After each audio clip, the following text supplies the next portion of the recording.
Pernah nggak sih kamu ngerasa, aduh kayaknya aku udah ketinggalan ya? Perasaan yang agak ngeganjel gitu. Seolah-olah kesempatan terbaik dalam hidup tuh udah lewat aja. Nah, hari ini kita bakal coba bedah bareng-bareng perasaan yang sebenarnya umum banget ini. Pikiran kalau kita udah terlambat. Kita mulai dari sini ya. Coba deh kita akui dulu, seberapa kuat bisikan ini di kepala kita. Ini tuh bukan cuma pikiran iseng loh. Ini ketakutan yang dalam banget yang mungkin banyak dari kita rasain. Perasaan kalau puncak kita tuh udah lewat, dan sekarang, ya tinggal jalanin sisa waktu aja. Jadi, dari mana sih datangnya bisikan yang gak berhenti-berhenti bilang kalau kita ini ketinggalan? Oke, kita mulai kupas dari situ. Perasaan ini tuh bukan cuma kamu yang ngalamin kok. Ini tuh konflik batin yang wajar banget. Kita kan seolah-olah punya timeline gak tertulis di kepala. Umur 22 harus lulus, sebelum 30 udah nikah, umur 35 punya rumah. Nah, begitu kenyataan gak cocok sama timeline itu, rasanya langsung gagal, bener gak? Sekarang, yuk kita bongkar satu ide yang mungkin udah nempel banget di pikiran kita. Mitos kalau hidup itu perlombaan yang ada garis finishnya. Jadi, inti dari semua keresahan kita itu ada di satu keyakinan yang keliru. Kita sering banget mikir kalau di titik tertentu, di umur tertentu, kita tuh harusnya udah tahu semuanya. Udah sampai di tujuan gitu. Dan kalau belum, wah kita langsung ngecap diri sendiri, gagal. Nah, ini dia nih pergeseran cara pandang yang penting banget. Kita sering mikir kalau tersesat atau bingung itu jelek, itu tanda kita lemah. Padahal kenyataannya justru di momen-momen bingung itulah kita lagi ngebentuk diri kita yang sebenarnya. Proses penempaan diri gitu. Oke, jadi kalau hidup itu bukan balapan ke garis finish, terus apa dong?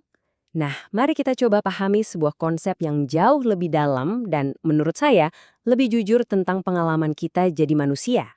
Coba deh direnungin, bisa jadi banget hidup yang kamu jalani sekarang ini adalah kehidupan yang dulu kamu impikan, yang dulu kamu bilang suatu hari nanti aku pengen kayak gini.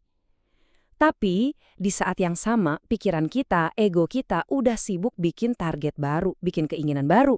Jadinya kita ngerasa kayak belum bener-bener tiba. Coba lihat deh, siklus yang ada di sini. Kayaknya familiar banget ya buat kita.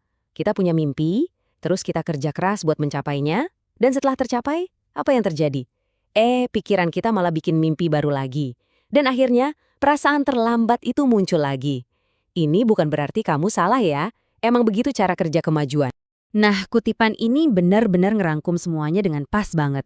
Kita itu selalu tiba dan pergi di waktu yang bersamaan.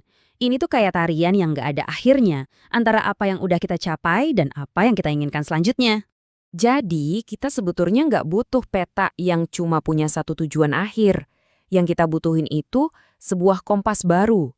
Kompas buat ngebantu kita jalan di perjalanan yang terus-menerus ini. Lantas, apa pelajarannya? Pertama, terima aja faktanya. Perasaan terlambat itu kemungkinan besar bakal datang lagi. Dan ini yang paling penting, itu bukan masalah yang harus diperbaiki. Sukses itu bukan stasiun terakhir. Sukses adalah siklus tiba dan pergi yang gak pernah berhenti. Jadi intinya bukan tentang nyari solusi ajaib biar perasaan itu hilang selamanya. Bukan. Ini lebih ke tentang menemukan cara pandang yang baru.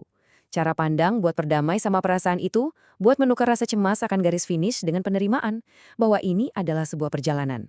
Dan ini membawa kita ke pertanyaan penutup yang paling penting, buat kita renungkan masing-masing.